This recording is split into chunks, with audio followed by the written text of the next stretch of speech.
Richard, our question for today, is it okay to have goals and strive to achieve those goals?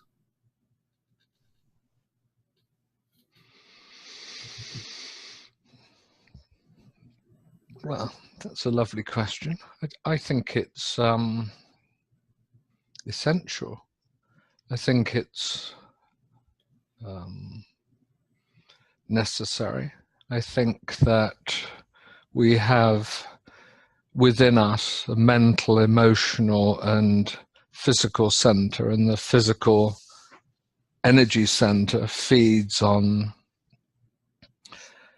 effortful striving and movement or drive towards goals of one sort or another. And it would perhaps be a long discussion to talk about the nature or the quality of those goals, but whether or not we were striving spiritually in the invisible realms for something immaterial, for something of philosophy or psycho-spiritual development, or whether we were striving effortfully to get up and fulfill physical tasks. The psychophysical organism requires a certain alignment or health of mental, emotional, and physical well-being. So goals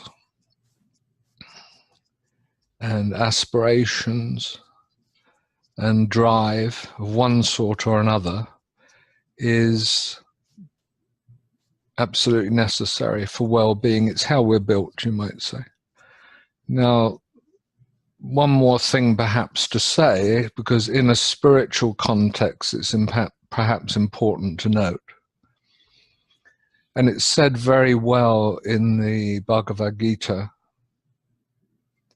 Krishna says to Arjuna, it's a sign of enlightenment to not be attached to the outcome of your actions. And this, I think, is one very important aspect, because you can notice in your day-to-day tasks you're tired, or you lose enthusiasm, you fall into apathy, you feel like pulling back, or alternatively you're really close to the effort and you're trying to accelerate and increase your achievement and your effortful striving, whichever imbalance you notice comes from the sense of doership, or the sense of the ego self being engaged. You tend to have a fantasy that once it's done, or alternatively, once you've fallen back and given it up, there would be some sort of completion. Whether you attain or whether you fall back and you let the task go, you say, I'm not going to do this. Either way, it's an ego expression. It's an expression of ego self that is too close, should we say, to the action or to the activity.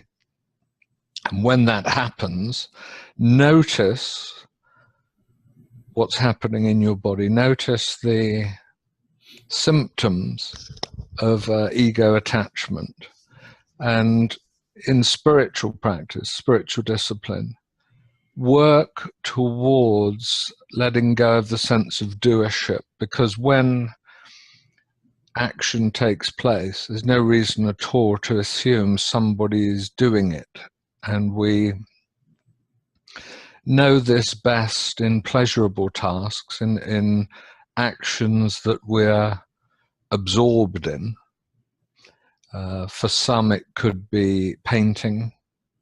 It could be dance, it could be walking with a loved one by the side of a lake in nature. You lose yourself in the action, and there is just the beauty of the scene, or there's just the music and the movement through the dance, or there's just the daubing of the paint onto the canvas or the paper, or whatever it is. And you can have the experience of the agent of the doing, of the activity, not being there. And when you have that, you're getting very close to Krishna's exhortation to Arjuna to not be invested in the outcome of his actions. So, in summary, do what you do, have your aspirations, refine your aspirations, your the directions of your achievements and attainments that you move towards. Be careful what they are. See that they are the things that you want to go towards. Then do it with everything you have, and notice, if you put everything into it, that the action, the doing itself, tends to displace the doer as you become absorbed in the task. And the task becomes beyond pleasurable, it becomes one with you, and there's unity in action.